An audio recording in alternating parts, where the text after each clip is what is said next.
What's going on? This is the Broke Genius, and welcome to the life of a broke genius. Welcome to my channel. What's up? What's up? Been a minute. Been in the uh rough, pretty much. In case you don't know what I'm talking about, I mean basically you have to watch my video, short game and long game. Basically the rough is in short just doing what you got to do right now until you can get into the long game, which means basically you have all your ducks in order. You have, uh, you know, accomplished financial freedom. You've pretty much you're financially sovereign, which means you can take your capital anywhere in the earth and be self-sufficient. You can make long-term moves towards wealth, towards your, children if you have some.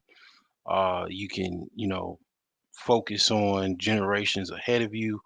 That's more of the long game. But in the rough, which most people are in, which means you're you're dealing with day-to-day issues. Like most people, like percentage wise, if you one of the videos that I would say would be like the cornerstone to my channel is what I did when I talked about the class system.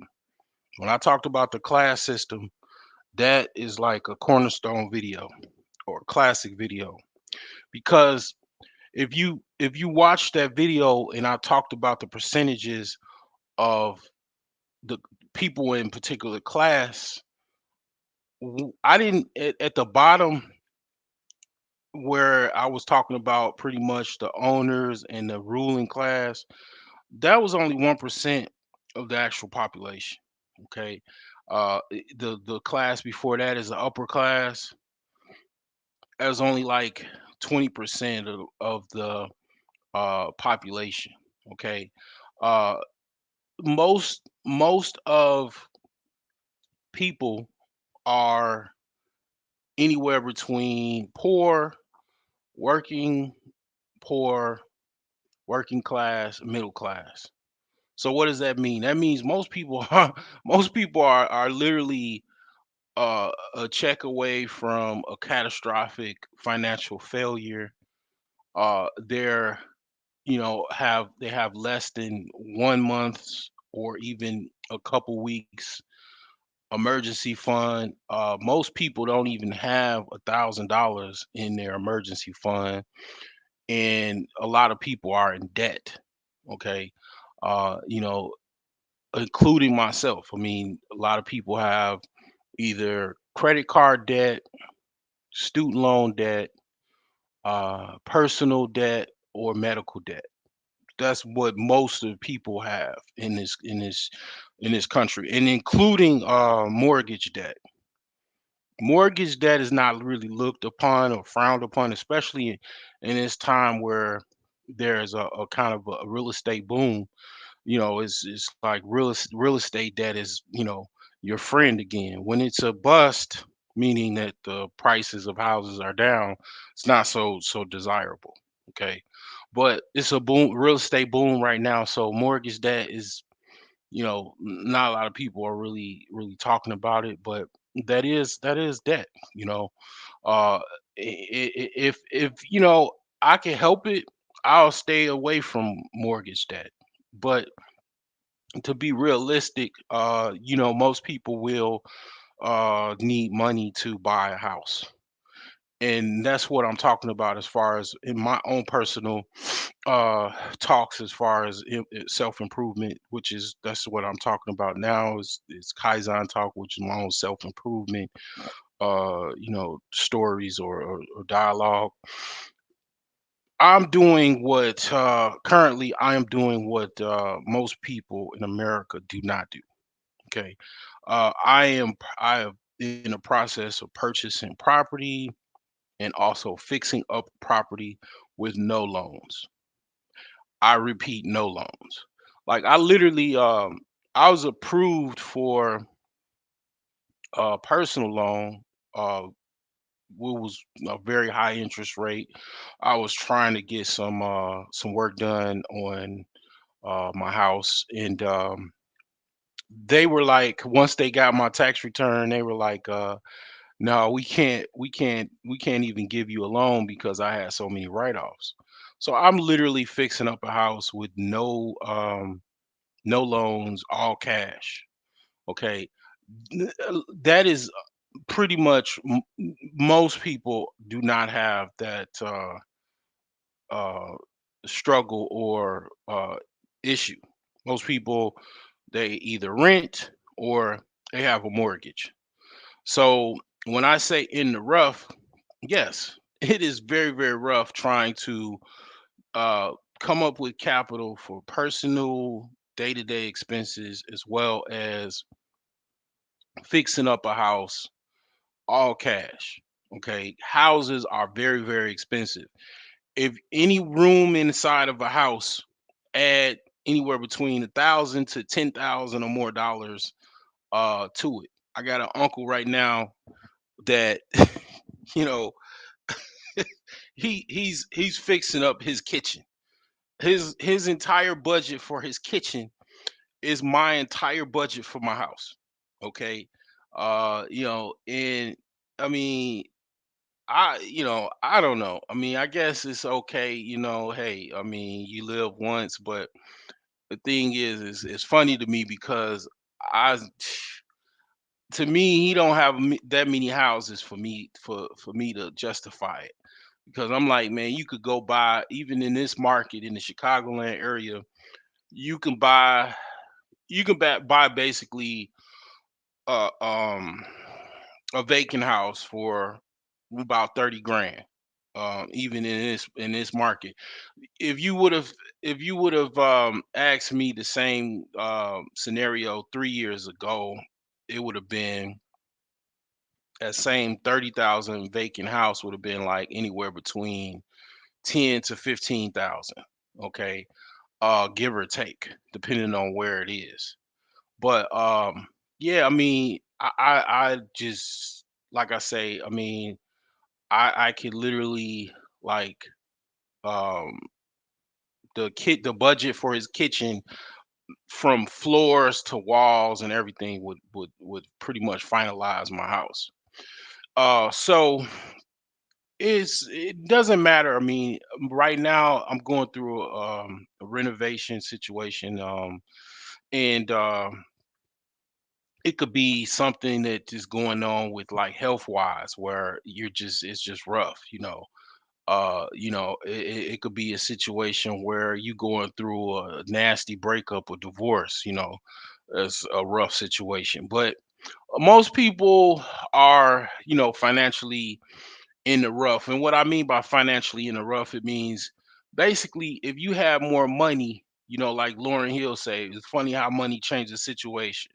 Like if I had $10,000 right now, my situation would be improved overnight, literally. Like, I mean, I just go home advisor and find, or actually just find someone that I know, um to have good ratings, and then just you know have them bid on a particular project. Boom. Whatever projects I need done, have it done. The guys that I know to do that I have on deck to do the work, just pay them off and it'll be done. A lot of times, a lot of people, they frustrate themselves and they don't get to the root of the problem. A lot of the roots of the problem is you don't have the financial backing to do whatever, or resolve your problems. Basically, you don't have any money to solve your problems.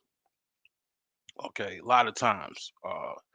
So as far as like my situation, as far as my home renovation, I'll just I'll just say it like this.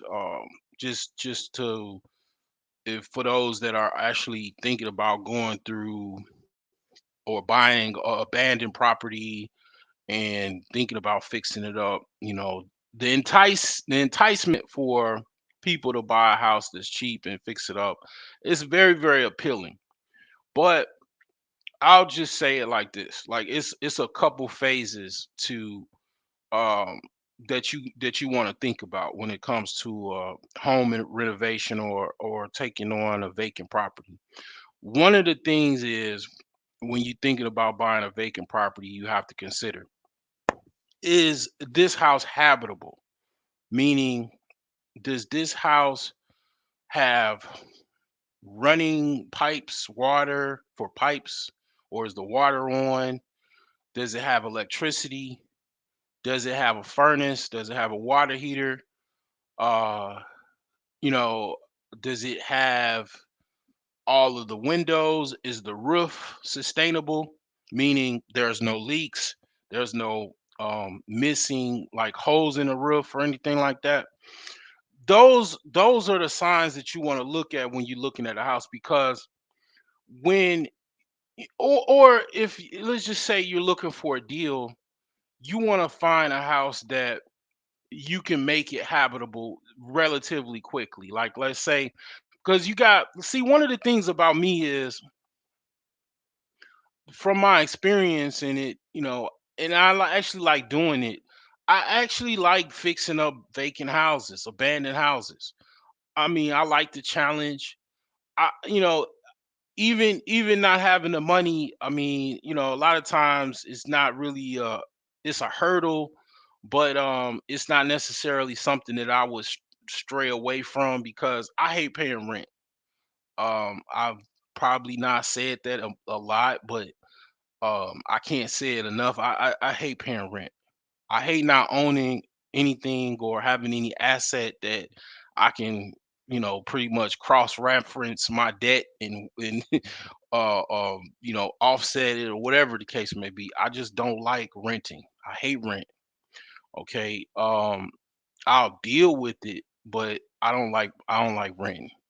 But the thing is that when it comes down to it, if I had $1 million, I still would be buying vacant properties, because I do like the challenge of fixing up a house that nobody else wanted, and then getting it to habitable state, and getting it to, because there's a couple phases that you have when it comes to real estate or come to houses. First is a house that's not habitable, meaning s- the roof is messed up. There's no plumbing. There's no electrical active electrical system that's working. That means you can go in the house and turn the light switch on and turn it off. It's no plumbing. It's no water. Flow through the pipes and everything like that. There's no bathroom. There's no kitchen. That house is not habitable. Okay. Um, you know, when you're like I say, when you're looking at a house, you want to look and see, can I either make this house habitable relatively quick, or is it currently habitable? Okay, once you have a house that's habitable, the second thing is this house move in ready, or not so much move in ready, rent ready, because that's the other phase of a house, because you have basically a house that's not habitable versus hold on, the lights, well, it's cool. Um the computer adjusted to the lack of brightness, but basically you have a house is non-habitable, a house that is habitable, then rent ready. Rent ready means that the house is basically just basic. It has basic everything as far as needs, you know, complete house, you know, um move in ready, but it's not all nice and everything and glam, right? Like a HGTV house or whatever. Um, then you have a house that's flip ready. Now, flip ready means that you have everything like brand new, it looks nice, because you're trying to sell this house for the maximum amount that you possibly can put it on the market for and sell it. You're trying to get this house to have a bidding war on the first day, on the first week it lists on the MLS. So you're gonna put more money into the house. You're gonna have the best flooring you possibly can have, the best kitchen, the best bathroom, all of the rooms immaculate BA condition, property, right? Um, Rent ready is like CB at best. Even I've even seen people renting houses on Craigslist and it's D condition. The bathroom is old and outdated. The flooring, the walls, and it's on for rent. And that's how you see those pictures is how they gonna rent their apartment to you. And it's like that's what rent ready means, right? So right now, my condition of my property is like not be honest with you, it's not even habitable. And right now I'm going through, so I had an electrician that just kind of ran off, didn't finish the work. I finally got the electrician up and working, right. And the same guy that I know through the I mean, all of these guys I knew from this carpenter that I had do the framing in my house. And I mean, it was a terrible situation where all I could say is that if you don't have any reviews off of anybody, you really like it's best you not deal with them. But at the very least, don't put any money in their hand until they actually do the work or even done with the work. That way you have some type of insurance or incentive for them to finish the actual job and everything like that. So I messed up. I'm still green with certain things with it when it comes to real estate, and I make no bones about it.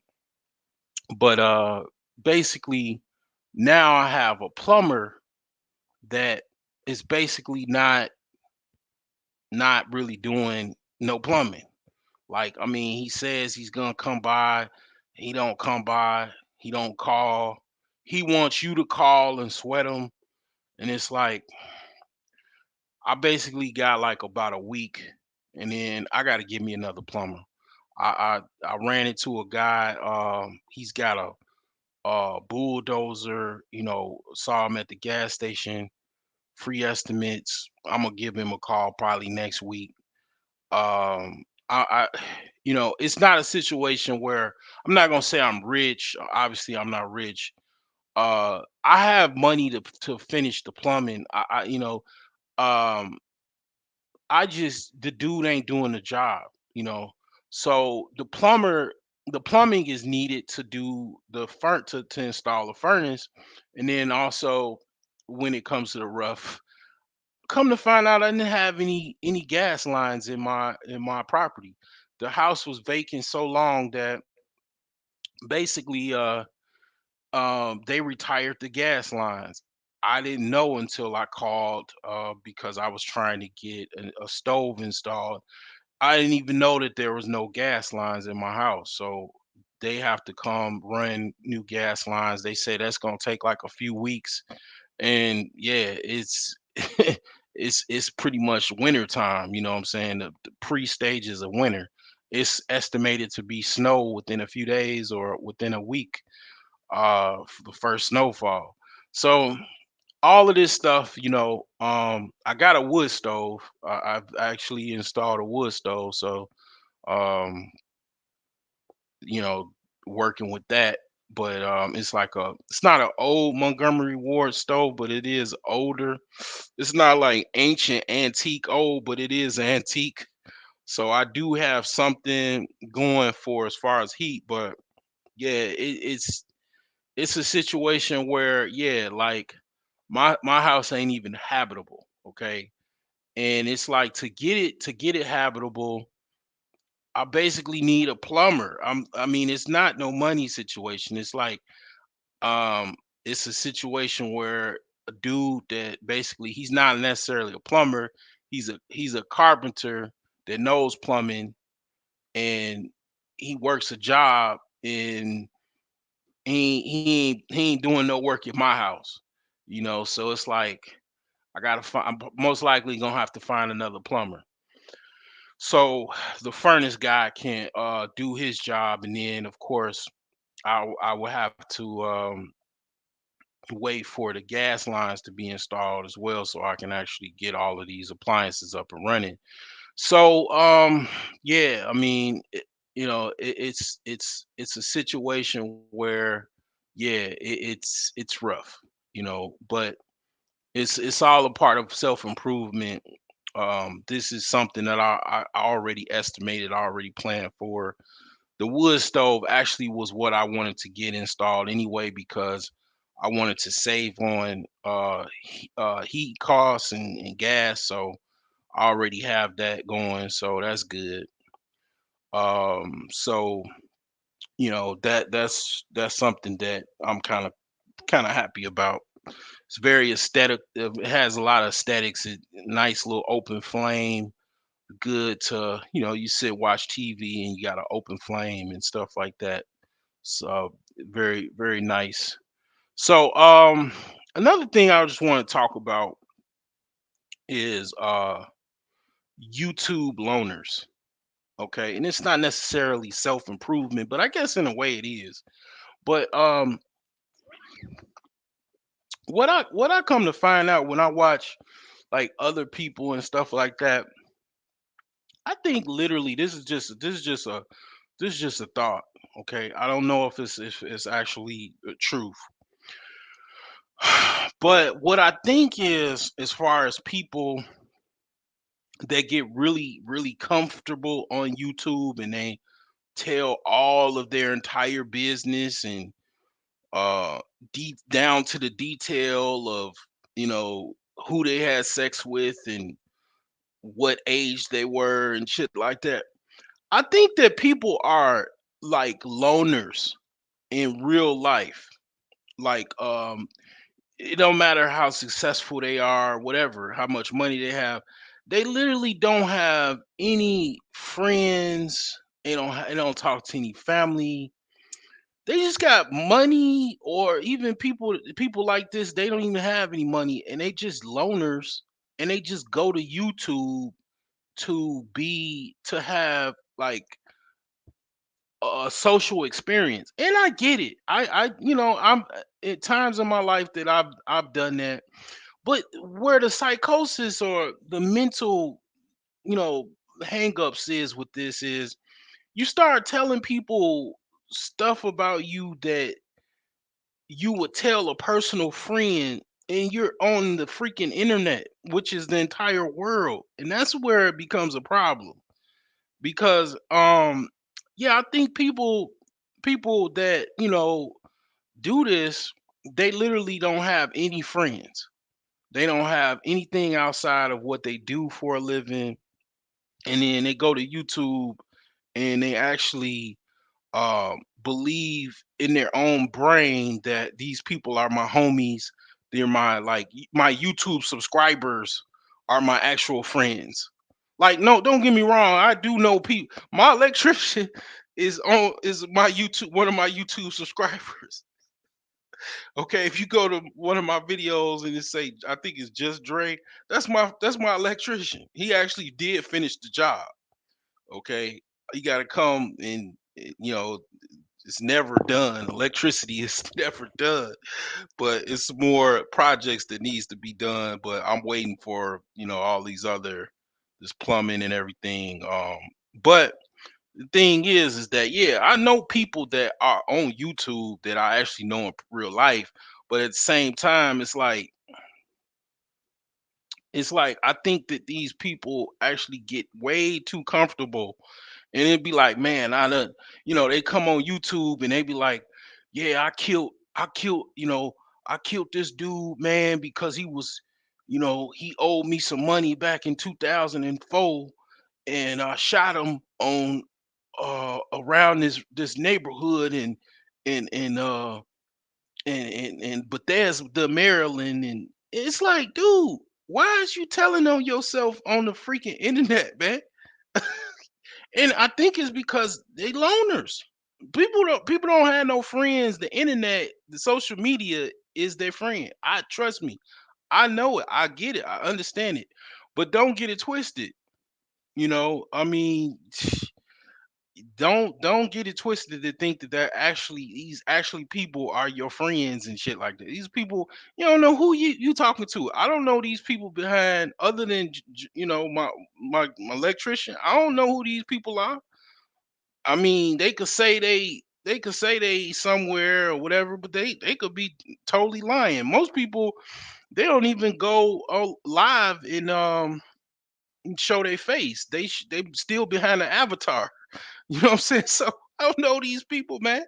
I'm not about to tell you all of my intrinsic details about who I, did this to and what little secrets I have.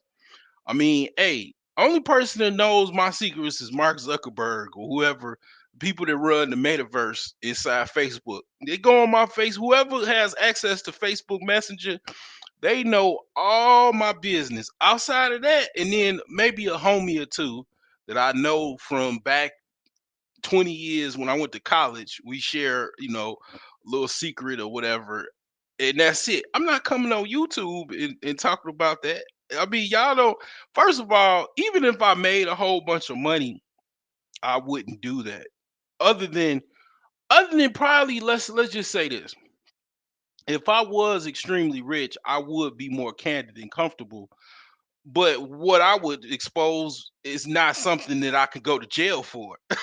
it would make me it would make me probably look a certain way or whatever, put me in a certain light, but I couldn't go to jail for it. I would just be considered, I don't know, whatever you want to consider me in a public opinion, but it's not illegal. It's not something that you be like, you gotta hide your daughter away from me or some shit like that. You just, you would just you probably will hide your wife away from me. You know what I'm saying? That would be about it. But I mean, I ain't got nothing like that. You know what I'm saying? Um, that I could expose that will put me into a bad light. To where you could call the police station and be like, "Hey, I need this dude arrested. He said he did this on YouTube." So I don't have that. Fortunately, I'm not that much of a heathen. Thank you. But another and lastly point in all of the saga of all of the celebrity relationships and all of the other stuff. And yeah, I understand as people talk about relationships and shit like that on YouTube. That's how they hustle. I ain't knocking the hustle. I get it. Even though some people talk about relationships, they don't make shit. I see they don't make nothing, and they still talking about it. But thing is that this is just a reminder, and it helps, and it so much helps because one of the things I could say to the whoever, to the young peoples or whatever of the world, when you focus, this tip is called focus on you. When you focus on you, you become that proverbial asshole, which women actually love. Women actually love assholes. The one of the best comments you can get from a woman in the heat of an argument is that you're an asshole. That's a compliment. What's going on, she? Um, and that is a compliment. And by focusing on you, whatever you're doing, that makes you an asshole because you're not focusing on her. So when you focusing on you and you're zeroed in on you and you're conceited about yourself, guess what? It makes you more desirable to her. Whatever, it's a psychological trick or whatever.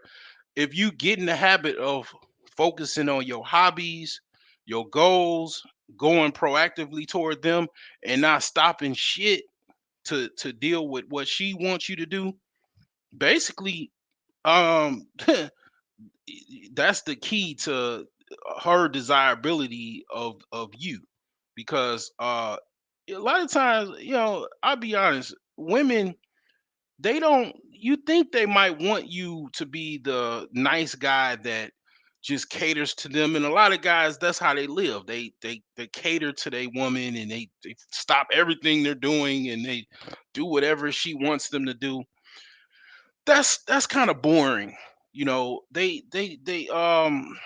lot of times, I'll never forget a post from, it's like a meme kind of in a way, but I'm not sure if Robert Mugabe said this, but basically, he said basically, in a nutshell, I'm definitely paraphrasing. If you are trying to please a woman when she's got fake nails, fake eyelashes, fake implants, and fake BBLs and all this other stuff, if God can't please her, what makes you think you can please her? So it's best you just focus on you and focus on yourself. And that's the best and definitely don't mess with, don't mess rule of thumb, don't mess with no fake ass women, man. I don't like fake women. I don't like the fake shit, the fake eyelashes, none of that shit, man.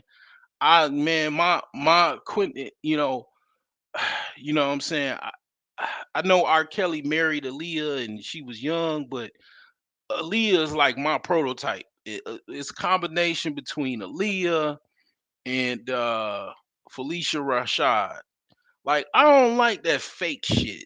You know what I'm saying? Like, I don't think that's a prime woman. When I focused on, and that's part of my, you ever hear anybody talk about prime? I mean, it's ways you can use the same vernacular and talk about it in a different word. But when I focused on, when I came to the fruition, the light bulb went in my big old genius head, and I've said, you know what? There's two types of women. There's prime and subprime women. Well, subprime women, because they don't want to work on themselves and they're not happy, truly happy and love themselves. Yeah, they're gonna get fake this and fake that because they don't want to, they don't, tummy tucks and all this shit, because they don't want to do the hard work of becoming a prime woman. They want to look like a prime woman in their eyes, and that is putting all that fake shit on. So I don't even focus on those women. I consider those subprime, even if they got money. A lot of times, women that get money, they get all of that shit, not knowing that they're still subprime. You can be rich and be still subprime. I'm be honest with you. You know who's the spokeswoman? I ain't gonna even say it. You could put it in the comment section if you really care, or in the comment section of this video. You know who's the spokeswoman for subprime women? I'll just give you a hint. She's a rapper. It's you know what I'm saying. She's literally who I'm talking about, is the spokesman for subprime women, and actually, women are actually going for that shit. They actually going, they think that shit is cool, and they, dance to her songs and shit. I saw a judge that just she just turned 69, I believe, or some shit, or 79 or something. She literally, to her birthday, on YouTube, which who the hell cares about her birthday and being on YouTube? But anyway, whatever. Some judge in Detroit, like, was dancing to her song, and it just goes to show, it's literally they marketing this subprime behaviors. I mean, and these subprime women are marketed to other women, and then a lot of women fall for that shit. Kudos and hand clap to the women that basically ain't falling for that fake ass bullshit. I mean, kudos, because in the words of, basically Public Enemy, I mean, basically, don't believe the hype. Because yeah, it's just fake. I mean, however you came out your mama's womb, how God created you, the artist, the artistic display that he made for you, that's pretty much it. you know but this is all I have. It's been a minute, so I had to hop on here and, what I'm saying, put my 2 cents on.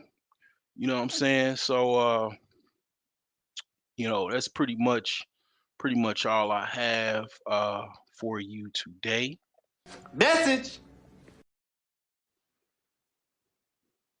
If you don't think money can buy happiness, you don't know where to shop. You can get money and then go save the world.